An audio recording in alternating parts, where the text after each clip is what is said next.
Ladies and gentlemen, we are back with our League of Nations series here, coming up against Chile in the first episode. So things are getting a little serious early on. Obviously, we've only played 6 games so far out of the possible, I guess, what's it going to be, 46 games or so.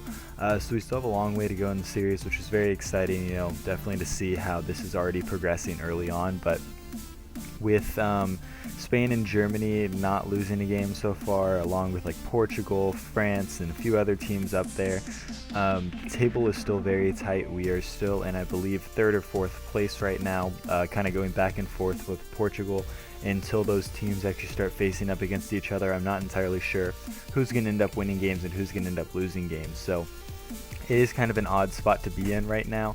But early on into the game here in the 9th minute, we actually managed to just get a kind of an odd situation here, pushing up the field, just kind of not being able to get anything going with Di Maria in the box, wasn't able to really find any space. But then we had a shot there with Lionel Messi. Aguero picks it up, crosses it back over to Messi, and Messi gets a header into the top right corner. So just a really well worked goal by a few kind of odd things that ended up happening. We took the chances we needed to, never gave up on the run of play, and actually managed to get a goal from it. So it was good to get a lead early on into this game. And then here in the 18th minute, we actually managed to grab one more goal with Sergio Aguero this time. So he managed to set up a goal and then grab himself a goal in this game. So the team's been playing really well, and this is the main reason why I wanted to play with Argentina. I knew it was a team that just doesn't get enough credit. They don't have the play style they needed to be at their top form. So hopefully, by the end of this, we can come out on top and win this series. But Chile actually managed to grab a goal in the 39th minute. Rebound goals are forever in this game, and they drive me insane, but you just kind of have to be ready for them, and I really wasn't in a good position to defend that, and they actually managed to get a bike out of it and score a goal to make it 2-1 before halftime. So disappointing nonetheless to actually end up conceding a goal right there before halftime, because I felt like I was dominating the game pretty well. They had a decent amount of possession, but it wasn't anything to the point where I thought I was actually in I was worried about actually conceding the goal. It was kind of just a lot of midfield possession that they had, so I felt like I was still dominating the game. It was really disappointing to concede that goal, but going into the second half, I was confident that we could keep a lead. So nothing really happened in the second half. I kept a lot of possession because, like I said, in the first half they were able to keep possession. I just wanted to make sure that the team was still playing well. And here in the 90th minute, we're actually able to get a pass out to Aguero, who I moved over to the right wing to bring in Tevez in the middle, and he manages to slot it home. Just a beautiful goal, just curves it just that little bit away from the keeper so the keeper can't get a hand on it, and we managed to take the 3-1 lead right before the end of the game, and that is going to be how this game ends, with a 3-1 victory. So definitely nice to get the points and to get the goal difference here. As of right now, I believe we have scored the most goals in the league. Obviously, as of right now, a lot of things are going to change in the next few weeks, but it's good to see that we're scoring as many goals as we are, and honestly, we're not conceding that many either. If you guys remember in the past couple episodes that when we are conceding goals and we're actually dropping points, it's because we're tying games 1-1 or we're tying games 0-0, and it's just kind of been a little unlucky because we're tied with the best goal difference in the league right now. You guys are going to see we're starting Tevez in this game instead of Aguero. Aguero was a little tired. I just want to kind of give Tevez a little bit of a run out because he did play well in that last game. He wasn't able to grab a goal, but he was able to dominate the game when he was on the pitch, dominate possession, and have really good hold-up play, so I definitely wanted to give him an opportunity. And here, the 41st minute, I was actually really surprised that Messi ends up missing that. I should have gone for a little bit more of a curler instead of trying to just hit it into the top left corner. But as you guys saw, our possession is still really high in this game.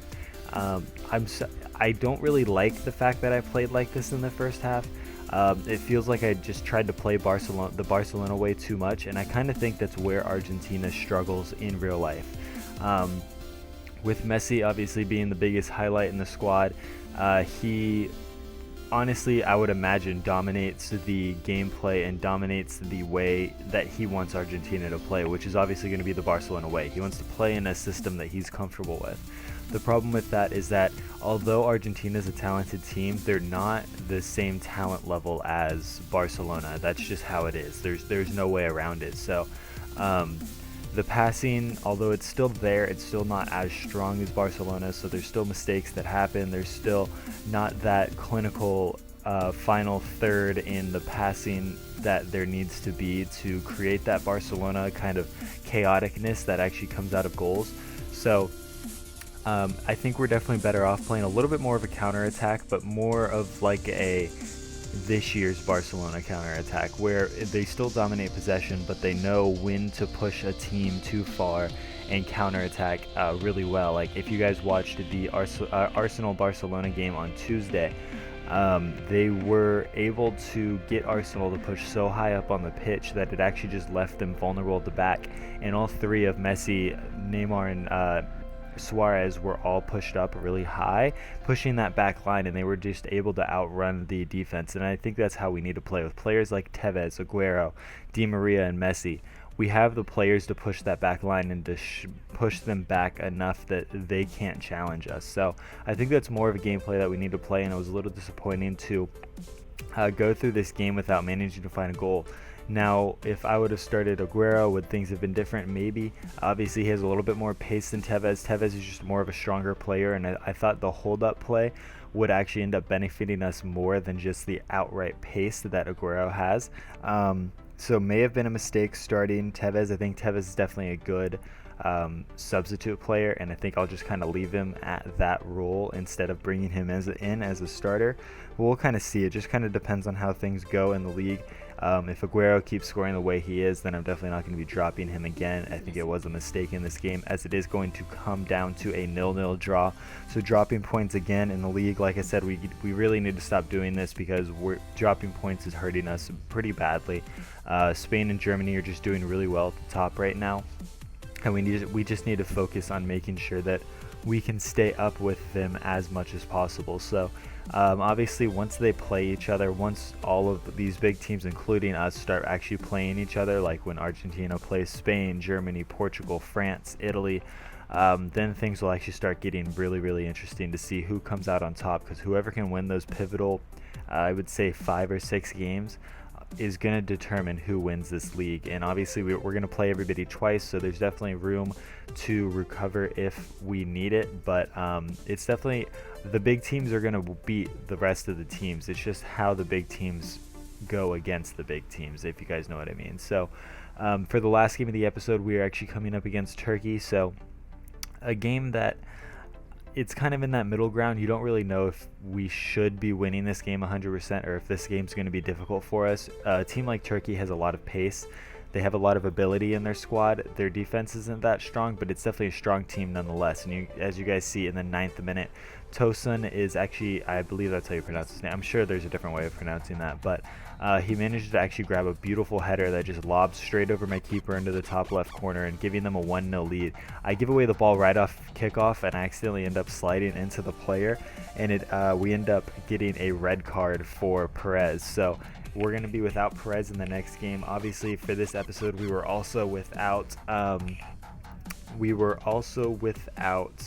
one of our other center mids. So we definitely need to stop getting red cards on our center mids, because in this series you do lose them for a week, so that actually includes 2 games that they end up getting suspended for. And they actually managed to run up the field in the 23rd minute, and he grabs another goal. So yeah, he's on a brace in 24 minutes on a hat trick. So definitely need to make sure that we focus a little bit more here. So 3 minutes later, they actually end up tackling us in a perfect position for Messi. Messi does a beautiful power free kick straight into the back of the net. The wall didn't jump, so it just it barely skimmed over them, but it was a beautiful free kick, and it brings us back to 2-1. So really exciting to get back in this game. I honestly was thinking that there was no way to get back into this after 2-0 down with 10 men. I wasn't entirely sure, so actually I just ended up going into a really attacking mode and just kind of told myself, you know, if we're going to win this game, it's probably going to be like 4-3 or 4-2 or something like that, something crazy where it's gonna be a very attacking based game. If we're down to 10 men, especially in the midfield, it's gonna put us in a position where I'm not entirely sure that we're gonna be able to defend their counterattack, so we just need to counterattack ourselves. So here in the back end of the game, we actually go into all-out attack and just push forward as much as possible. Aguero just managed to work his way through the defense, beat off like 5 different defenders, and just work his way into the box, smash it into the top right corner, and just giving us a 2-2 draw as of this point. And in the 90th minute, they have one more opportunity here because, like I said, I was still on all-out attack. I was still going for the win. I was still trying to do whatever I needed to do to win, but they actually managed to pass the ball offside, so it kind of diffused the bit of pressure that we were under, and this game is going to come to a close. I think we have one more opportunity here. It doesn't really come out to anything, so the game is going to end 2-2. As you see, still on ultra attack, still trying to go. Keeper makes a beautiful save here, and the game manages to stay at 2-2. So dropping points again in this episode, only coming out with 5 points is a little disappointing. Like I said, the table's getting pretty serious.